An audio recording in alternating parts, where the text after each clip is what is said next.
నమస్కారం,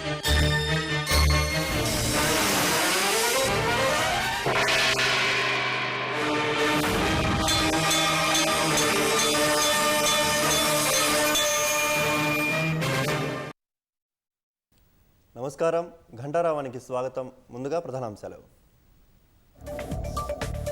పాసమైలారం పేలుడు ఘటనలో 36కు చేరిన మృతులు. శిథిలాల కింద మరికొన్ని ఉండొచ్చని భావిస్తున్న అధికారులు.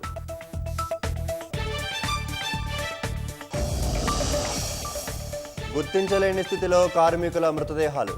డిఎన్ఏ పరీక్షల అనంతరం బంధువులకు అప్పగింత.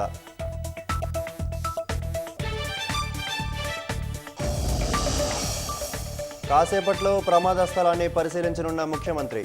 అనంతరం ధ్రువ ఆసుపత్రిలో క్షతగాత్రుల పరామర్శ.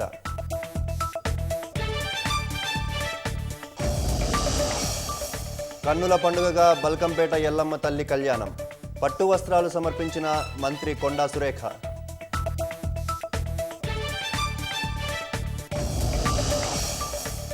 బిగ్ బ్యూటిఫుల్ బిల్లుపై మరోసారి విరుచుకుపడ్డ మస్క్. బిల్లు ఆమోదిస్తే మరుసటి రోజే కొత్త పార్టీ పెడతానని హెచ్చరిక.